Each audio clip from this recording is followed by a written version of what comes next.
दोस्तों नमस्कार, मैं राम सूरत यादव। क्या चुनाव से पहले ही प्रधानमंत्री मोदी को और बीजेपी को हार दिखने लगी है?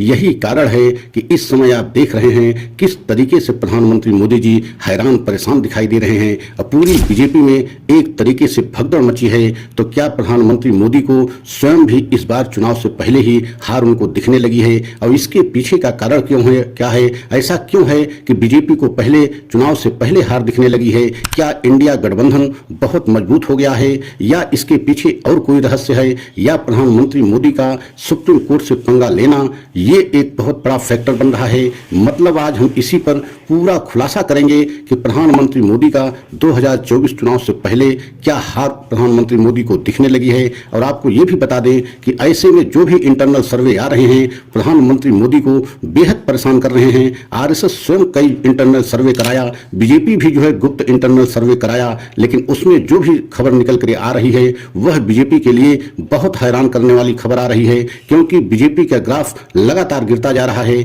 अब बीजेपी के ही नहीं, मोदी की लोकप्रियता में लगातार गिरावट जो है देखी जा रही है। आप ये भी देख रहे हैं कि ऐसे समय में वोट प्रतिशत भी बीजेपी का इंटरनल सर्वे में गिरता दिखाई दे रहा है। तो आज हम इसी पर पूरा खुलासा करेंगे कि मुख्य कारण क्या है कि बीजेपी के एक महीना पहले तक ऐसी स्थिति नहीं थी। चुनाव के ठीक एक महीने जैसे जैसे चुनाव नजदीक आता गया एकदम बीजेपी के लिए जो है हवा बदलती जा रही है। अब पूरे देश में ऐसा क्या होता जा रहा है कि बीजेपी के लिए अब बहुत बड़ी समस्या खड़ी होती जा रही है। तो आज हम इसी पर खुलासा करेंगे और वह पूरा सच बताएंगे कि किसकी वजह से प्रधानमंत्री मोदी हार रहे हैं या 2024 के चुनाव में हारेंगे। तो आप लोगों से निवेदन है कि अगर हमारे चैनल पर पहली बार हैं तो चैनल को लाइक सब्सक्राइब कर लें, वीडियो को अंत तक जरूर देखें। जब अंत तक आप नहीं देखेंगे तो पूरा सच आपको समझ में नहीं आएगा। तो सबसे पहले हम आपको ये बताना चाहते हैं कि DY Chandrachud chief justice of India जब से जो है चीफ जस्टिस ऑफ इंडिया बने हैं तभी से जो है मोदी सरकार और बीजेपी के बड़े बड़े कैबिनेट स्तर के मंत्री,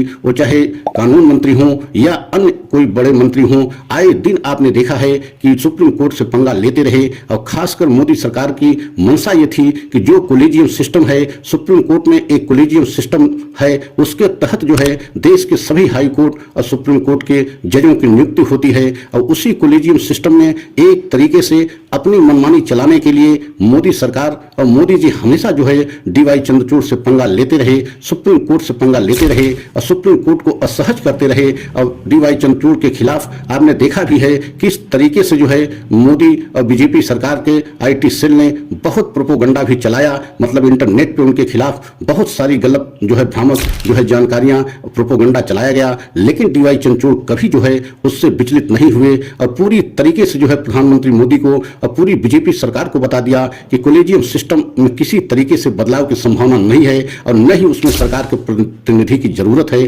कोलेजियम सिस्टम एकदम पारदर्शी और स्वतंत्र है। और यही कारण है कि बार बार पंगा लेना प्रधानमंत्री मोदी को और बीजेपी सरकार को आज इतना भारी पड़ रहा है कि लगता है कि प्रधानमंत्री मोदी को 2024 में सत्ता गंवा करके जो है DY चंद्रचूड़ से पंगा लेने के जो है कीमत चुकानी पड़ेगी। और ऐसा आपको इसलिए हम कह रहे हैं, कभी आपने देखा है कि प्रधानमंत्री द्वारा एक ऐसा कानून बनाया गया था चंदा लेने का गौरव धंधा। आपने देखा 2018 में एक ऐसा जो है कानून बनाए थे कि जिसके तहत कोई भी चंदा दे उसका कभी नाम उजागर नहीं होगा, उसके बदले में उसको कितना फायदा सरकार पहुंचाएगी ये भी उजागर नहीं होगा। लेकिन DY चंद्रचूड़ ने ऐसा कड़ा कदम उठाते हुए, ऐतिहासिक फैसला देते हुए, मतलब सरकार के बनाए हुए कानून को बदल करके इलेक्टोरल बॉन्ड का सच पूरे देश के सामने डाटा को रखवा दिया और SBI को कड़े एक रुख के साथ जो है एक अल्टीमेटम देते हुए, जबकि SBI नहीं चाह रहा था कि हम डाटा को दें, लेकिन DY चंद्रचूड़ ने पूरे देश के सामने इलेक्टोरल बॉन्ड का जो है सच जो है रखवा दिया और उससे बीजेपी एकदम बैकफुट पर चली गई। बीजेपी की लोकप्रियता समाप्त होती जा रही है और प्रधानमंत्री मोदी की लोकप्रियता, क्योंकि एक ऐसा भ्रष्टाचार का लेवल लग गया कि प्रधानमंत्री मोदी जी कानून बना करके गोरख धंधा के तहत जो है चंदा लेने के ऐसा गलत कृत्य काम किया कि आप सोच नहीं सकते हैं। और तभी से आप देख रहे हैं जब से इलेक्टोरल बॉन्ड का सच पूरे देश के सामने डाटा आया है तभी से बीजेपी एकदम बैकफुट पे चली गई है। और ईडी सीबीआई के तहत बड़ी बड़ी कंपनियों को एक तरीके से टारगेट करके पहले उस पर रेड डलवा गया, उसके बाद उनसे बड़े स्तर पर चंदा लिया गया। अब पूरा सच पूरे देश के सामने आ गया है और यही कारण है कि बीजेपी बेहद हैरान परेशान दिखाई दे रही है और डीवाई चंद्रचूड़ एकदम सख्त रुख अख्तियार कर लिए हैं। और आप देख भी रहे हैं कि अब ईडी के अधिकारों को लेकर के भी सुप्रीम कोर्ट में बहुत सारे सवाल खड़े हो रहे हैं और पूरे देश में ईडी के अधिकारों को लेकर के एक तरीके से जनमानस में भी ये सवाल पैदा हो गया है कि क्या ईडी और सीबीआई सिर्फ विपक्ष के नेताओं को जेल भेजने में जो है काम कर रही है, मोदी जी के इशारे पर काम कर रही है। और यही आरोप विपक्ष लगातार चला आ रहा है कि प्रधानमंत्री मोदी जी विपक्ष के सभी नेताओं को जेल भेज करके अकेले मनमानी तरीके से चुनाव जीतना चाहते हैं। लेकिन डीवाई चंद्रचूड़ ने पूरे 2024 के चुनाव की हवा बदल दी है। अब मोदी के खिलाफ जो है एक तरीके से ऐसी लहर चल गई है क्योंकि मोदी के खिलाफ और मोदी के भ्रष्टाचार के नाम पे जो है चुनाव लड़ने का एक ऐसा लेवल उनके चस्पा हो गया कि प्रधानमंत्री मोदी भी